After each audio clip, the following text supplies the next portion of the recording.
I Have to Ask is brought to you by AT&T. Enjoy unlimited entertainment with unlimited data from AT&T. Don't settle for any unlimited plan. Only the AT&T Unlimited Plus plan comes with HBO included. Learn more at att.com/unlimited. After 22 gigabytes of data usage, AT&T may slow speeds. Credits for HBO start within 2 bills. Channels available subject to change. Charges, other usage, and restrictions apply. See att.com/unlimited for details. And by YOY Live at Bonobos. See a live taping of YOY, a podcast that's all about the quirks of modern dating, hosted by Andrea Salenzi at a Bonobos Guide Shop location in New York, Chicago, or LA. To reserve your spot, visit slate.com/live. Welcome to Slate's I Have to Ask. I'm Isaac Chotiner. My guest today is Tom Cole, a Republican congressman from Oklahoma's 4th Congressional District, who has been serving in Congress since 2003. The 68-year-old Cole, a former chairman of the National Republican Congressional Committee, or NRCC, is also known on Capitol Hill as a political strategist. He worked as a consultant and pollster before being elected and is now the deputy whip in the House. He is also one of only 2 Native Americans currently serving in Congress, and he has criticized President Trump over proposed budget cuts to things like the National Institutes of Health and for Trump's unfounded claim that President Obama wiretapped him. But Cole has also voted with the president 100% of the time so far in this legislative session, and he has supported successive Obamacare repeal efforts. Congressman Cole joins me from Washington. Thank you so much for coming on the program. Oh, hey, my privilege. Thanks for asking. Well, it's my pleasure. So I want to ask you to start off. There was a quote from one of your colleagues, Representative Sanford from South Carolina, just this afternoon. We're recording on a Thursday afternoon. And he was referring to the incident in Montana. And he said, quote, "There is total weirdness out there." And he's speaking of President Trump. He said he's unearthed some demons and people feel like if the president of the United States can say anything to anybody at any time, then I guess I can too. And that is very, very dangerous phenomenon. What do you make of that quote and what we've been seeing the last 24 hours? Look, I think I don't agree with that. I think you can be critical of the president without holding him responsible for something that somebody else did halfway around the world from where he happened to be at the time. So, I think where I do agree is there's been a general coarsening of in political life and political culture for a long, long time. And again, I don't think the president is particularly responsible for that. I think it's been happening again for many years. I think people find it harder and harder to find anything good in people that they don't agree with politically, and to express much respect. Again, thanking somebody that even though we don't agree on something, you have a legitimate point of view, or finding those areas that you can actually work together and emphasizing that. And so, again, I don't hold the president personally responsible for that. I think it's a much broader cultural phenomenon. Well, I think that everyone thinks that there's definitely been a coarsening of the political culture. I mean, just to keep on this for 1 second, do you think that attacks on the media, calling them, an enemy of the people like the president has done, things of that nature contribute to this coarsening? Well, it's certainly not rhetoric that I would use. Look, free press is pretty indispensable to democracy. That's why we have a First Amendment. The founders recognized that from the very beginning of the Republic. Does that mean it's a perfect press? No. Does that mean there's not either errors or distortions or mistakes or prejudices based in from particular points of view? Sure. But the idea was over time, if you had free dialogue, that people would sort out right from wrong, good from bad. So I don't think it's helpful when you criticize people for, doing a perfectly legitimate function, and one that really the very founders of the country thought was indispensable to the survival of democracy. So you got into Congress in 2003, and that was already a pretty heated partisan time. I guess, is there a change that you think you've seen since you've been on the Hill since that point? Oh, I think the polarization's undoubtedly worse. And I think you see that on political maps. I mean, when I got here, Blue California had the largest Republican delegation at 24. Now it's 14. Connecticut, which is now all Democratic, had 3 of the 5 representatives that were Republican. Arkansas, that was heavily Democratic, 3 out of the 4 House members were Democrats. Both senators now, they're all Republicans. So you really see a regionalization and a partisanship that I think is higher and than it was even then. There were still lots of honestly conservative Southerners, Democrats around here. Now, there's no real blue dogs. Well, there's a couple, but I mean, they're in danger of being extinction. And there were a lot of pretty moderate Northeastern type Republicans. Again, we've lost most of those as well. So again, I think the red parts of America are redder, and the blue parts of America are bluer. How do you think the Republican Party's changed since you got to Congress in 2003? First of all, it's larger. It's more diverse in some ways, and that runs counter to counterintuitive, but it is. And but it's also less cohesive. Leadership is a lot less powerful, a lot less influential. There's a lot more political entrepreneurs out there. Frankly, it's a much younger, less experienced Congress, and there's a lot more people in the process now, frankly, from left and right that had never been in what I'd call like the minor leagues of politics. Not as many former state legislators, local officials. A lot more people are showing up in Congress since the first political position that they've ever held. And that's fine. I mean, in some ways it brings perspective and it brings some energy, but, it's hard to build a championship team with rookies. And we got a lot of rookies around here in terms of how you govern and what are the kind of compromises both across the partisan line or even within your own conference that you have to make. And how does the relative freshness of people or inexperience or less time governing, how does that manifest itself in the daily business of running Congress? Well, first of all, a lot of people literally don't know the terms and the terminology, how legislation works, what regular order really is. To be fair to them, they haven't seen it around here in a while. And frankly, I fault both parties for that. It's not like Obamacare was passed under regular order. I think the legislative, the concentration of power in the speakership, which began with Gingrich and really, frankly, accelerated with Pelosi, are things that make it tougher. Too many of the leaders, in my view, just a personal view, left or right, Republican or Democrat, once you're getting leadership, you quit going to committee meetings. You sit around the leadership table all day. I've been there. And you mostly talk about how to beat the other side. And, that's the view from leadership. And most of them want to accomplish their goals with partisan-based majorities. They're not particularly interested in reaching out or establishing something that's bipartisan. So the culture of leadership on both sides, I think, tends to undermine the legislative process. To actually let the natural ties develop between individual members and across the aisle and have a situation where they work on things together instead of work on things in competition with one another. Well, just to go back to the ideological aspect of the Republican Party, I read an old quote from you where you described yourself as a Burkean conservative. Would you say the GOP today is a Burkean conservative party? And additionally, no, I would not. All right. And I think I consider Burkean conservative. You believe in institutions, you believe in traditions, you believe in organic change, and that's why I love the Appropriations Committee. It actually comes closer to anybody else operating like that, because in government and I think in society, real change, real progress is usually incremental and cumulative. It doesn't come in some magic bolt of lightning. I know you voted for the different Obamacare replacement bills, the two of them that, or you supported them, the different bills and the one that the CBO scored yesterday or released its score of yesterday. I mean, do you think that bill, the way it came together in the House and the way it was voted on, met the standards of good governance that you were talking about? I don't. It was too quick. There weren't enough hearings.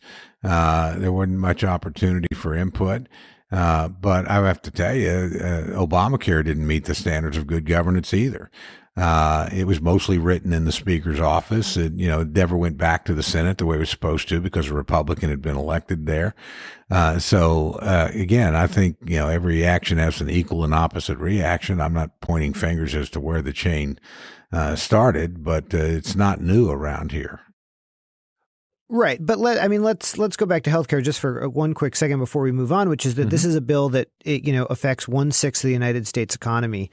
And, you voted for it, and it made these changes in a bill that I think a lot of people didn't even understand what it was doing. I mean, are you going to leadership and you saying this has to be done a different way? I mean, how do your complaints register? I understood what I was doing. I read the bill. I guarantee you most of my Democratic colleagues never read Obamacare. It was 10 times longer.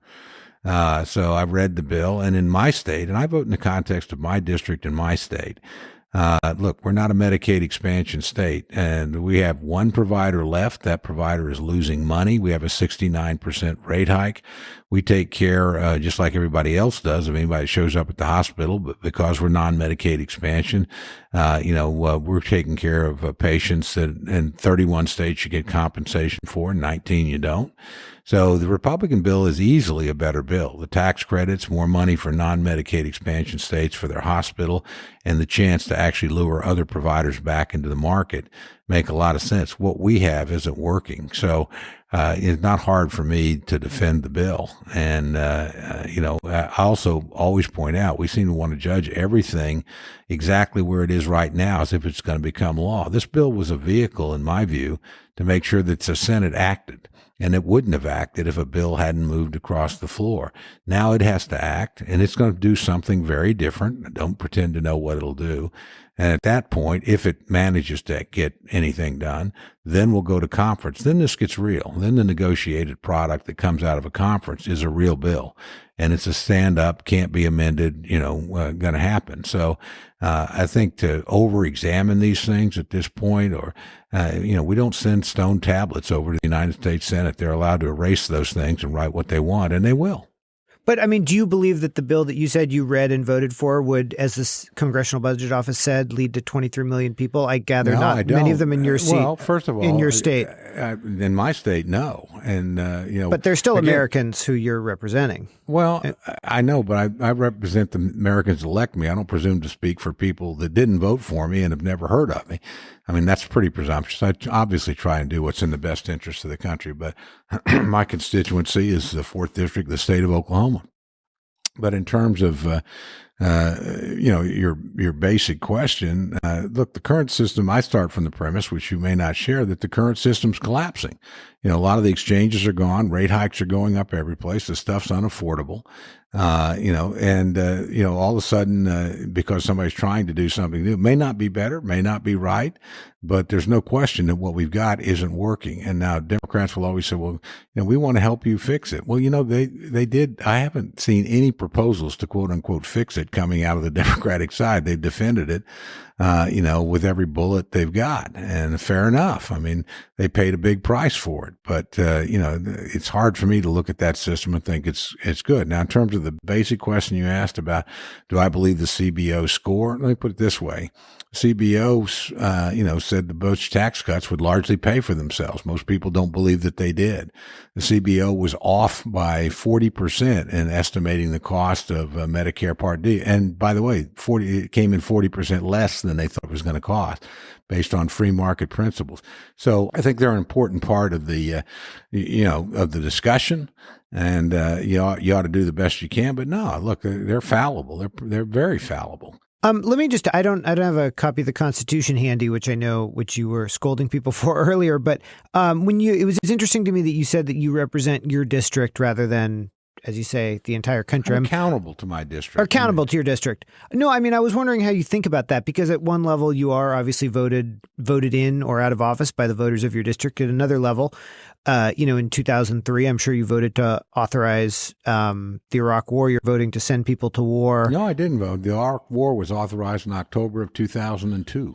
Okay. Well, you have voted, I would imagine, to send Americans overseas, or you could in the future. And I would imagine that when you do so, you're sending all Americans, not just Americans from your district. So I'm wondering how you think of those sort of twin responsibilities of taking care of your district versus also, taking on responsibility for the citizens of the whole country your votes are affecting. I mean, obviously, I try to think of that. I mean, I'm an American first, and I think I have a legislative record to prove that. And frankly, I voted for almost every compromise when the majority of my party didn't with President Obama. I have a very good relationship with him. We worked together. I have 5 pictures of him in my office from legislation that we signed or worked together on over the years. So, I think I know how to put the good of the country first when it comes here. In this case, though, I mean, I'm not persuaded that this is a very good system, and I'm not persuaded that we've been able to modify it in any meaningful way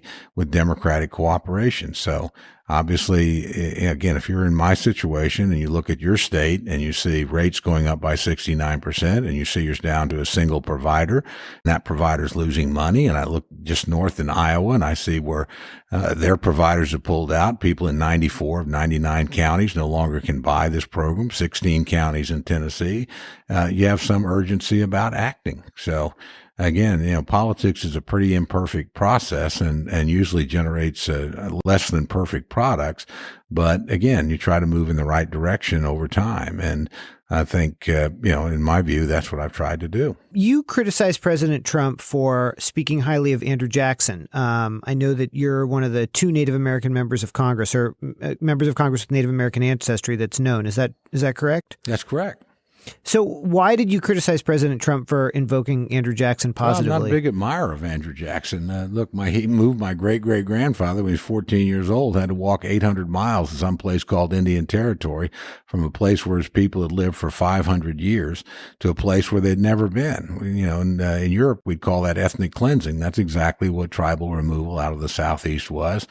And he was the engineer of that. Now, again, to be fair, Jackson is a great symbol of the Democratic Party. They have Jefferson Jackson Day events all the time. So, and I'm not going to tell you he wasn't, quote, a great president. He was certainly a consequential president, if that's how you want to define greatness. But I was not raised to be a big fan of his in any way. And, so. I'd much rather American presidents look at Lincoln or look at Washington, or look at some of the great presidents of the 20th century. We've had them on both sides of the aisle. But people are allowed to draw the lessons of history they want or be for whoever they want. So, not like I issued a press release criticizing the president. Somebody asked me what I thought of Andrew Jackson and the president, some remarks he had made, and I disagree with him. I have a PhD in history, so it's something I know a little bit about. Again, but there are plenty of historians. I remember, late, Dr. Reminick, who was historian of the House and a good friend of mine. And he was one of the foremost Jackson scholars of his era, wrote biographies of Jackson and Clay. And he brought me a book called Jackson's Indian Wars. And he said, read the book. You're not going to agree with it, but see what you think. So again, people are allowed to do that. And, but again, I was raised in a family where my grandmother wouldn't carry a $20 bill. That's how strongly she felt about Andrew Jackson. So that had something to do with my views. Right now at AT&T, you can get unlimited data and never pay overages again. Enjoy unlimited entertainment. Surf, shop, binge, listen, navigate, stream. That means unlimited I have to ask, by the way. And did we mention that only the AT&T Unlimited Plus plan comes with HBO included?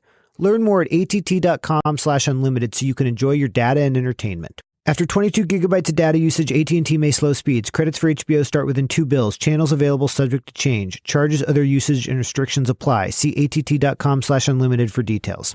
Throughout the month of June, Bonobos has invited the Panoply podcast YOY to take over at Bonobos Guide Shop locations for a series of live podcast tapings in New York, Chicago, and LA. Hosted by Andrea Salenzi, each show will feature a conversation with special guests and listeners about the quirks of modern dating in different cities with surprise guests, swag giveaways, and lots of live Tinder swiping. Plus a free cocktail mingle to help you meet other podcast fans in your area. Bonobos understands that you need to look good for every date. That's why Bonobos makes great-fitting men's clothes. Founded by fashion industry outsiders who were frustrated with pants that didn't fit, Bonobos meticulously designed a perfect-fitting pair of pants and adapted that philosophy to shirts, suits, jackets, and more. Check out Bonobos to find clothing that will fit you better than you ever imagined, and go to bonobos.com/YOY for 20% off your first purchase. That's bonobos.com/YOY.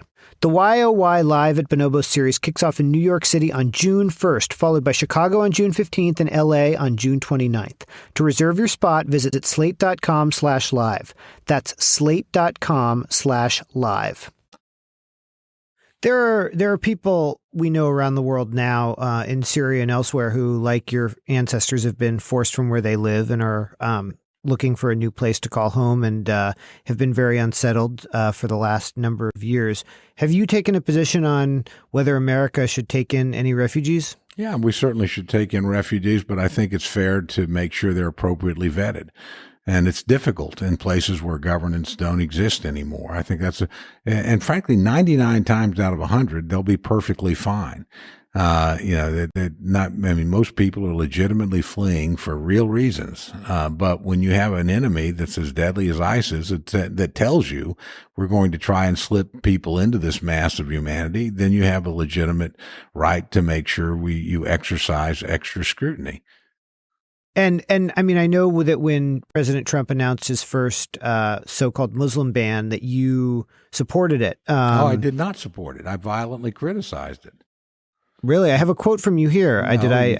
Whatever you've got's wrong. I can show it to you on tape. Okay. Because I criticized the Muslim ban. It's clearly unconstitutional. The United States Constitution doesn't allow you to discriminate on the basis of religion ever. So, no, I don't know what you've got. But okay. The quote I have, and tell me if this is totally wrong, is that it's fair and appropriate to debate the merits of President Trump's executive order, but it is inappropriate to engage in demagogic, inflammatory, inaccurate, and reckless rhetoric that is designed to create and exploit a political issue rather than address it. That is absolutely correct quote, because the executive order wasn't the original announcement of a Muslim ban.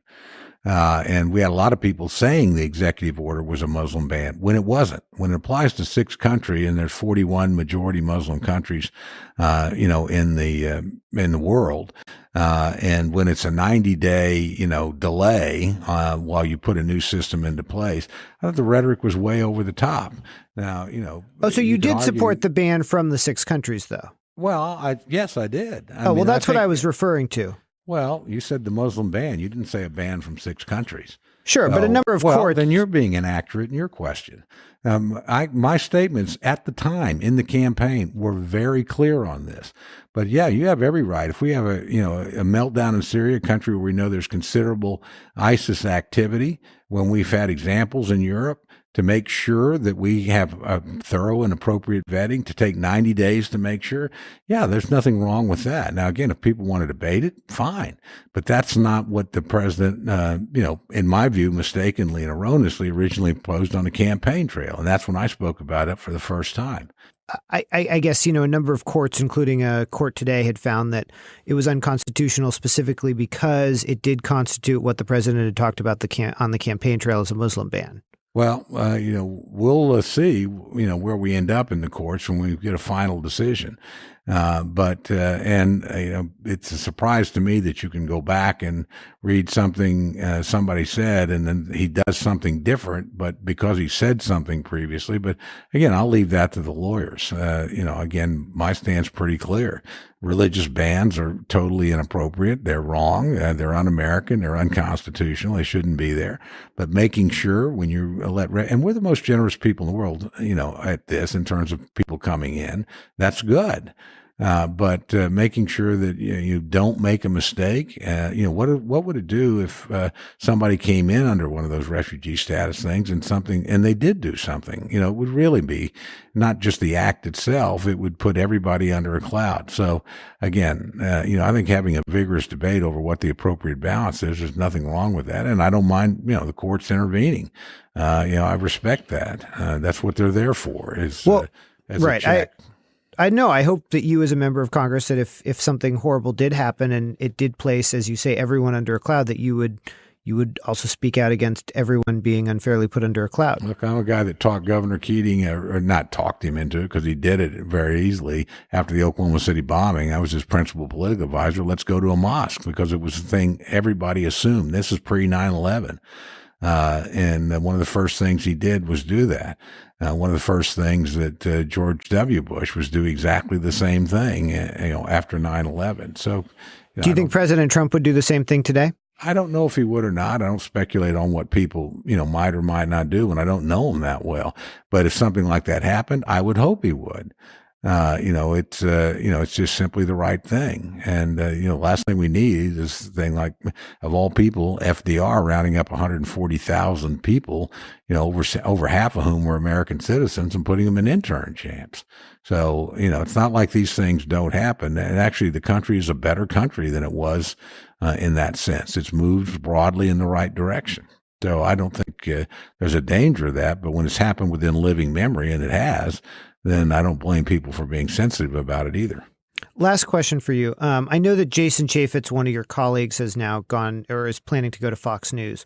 And there's been a lot written, I think, with changes at Fox News, the death of Roger Ailes, about the effect that Fox News and conservative media has had on the Republican Party. What effect do you think Fox News and conservative media more broadly have on the Republican Party and Republican Party legislators? It depends. I don't see much different effect than MSNBC or, has had on the Democratic Party. I mean, you can now, if you so choose, go to a single network and take a look at, news that is basically shaped with your ideological lens in mind. That's unfortunate. But that's, I don't think Fox is unique in that. Frankly, they found a market that a lot of other people weren't serving, so to speak. There was a sort of, a groupthink in the media. There's clearly not part of that. But I don't find them much different than I do, their counterparts on the left. There's plenty of them. But you don't think it makes your job easier by making your base voters? The fragmentation of America has made every politician's job harder. I don't think it's any. Look, I've watched Democratic members. I'll give you an example, and this is my personal opinion. Do things that their smart politicians know are politically stupid because their base is demanding that they do them. I mean, the Gorsuch, not giving Gorsuch 60 votes and then voting against him, I think was really a dumb thing to do politically. Most Democrats in the Senate would tell you that. But there were too many, their own base was too riled up. And in this case, I've seen this happen, by the way, on my side too. This isn't uniform. Our guys had a hard time sitting down and compromising with Barack Obama because you didn't get anything when you compromised except a blowload of hate mail and a lot of people trying to beat you up because you were weak-kneed. And I think that's happening to, Democrats right now. They're going through exactly the same thing. So it's the fragmentation and the polarization of the country. And there's a lot of different reasons for that I think makes political compromise and cooperation extraordinarily difficult right now. Congressman Cole, thank you so much for joining me. I'm glad we could get through this without a body slamming. Well, is that the reason why we did this by phone, that you wanted to keep your distance? You were worried? Yeah. Safety first here. Safety first. Well, if you saw me, you wouldn't be too frightened of me. So anyway, you're always welcome and love to have you come by sometime. All right. Thank you so much. All right. Take care. And that's our show for today. I Have to Ask is produced by Audrey Dilling with help today from Verilyn Williams and Afim Shapiro. Our theme music was composed by Doug Chase.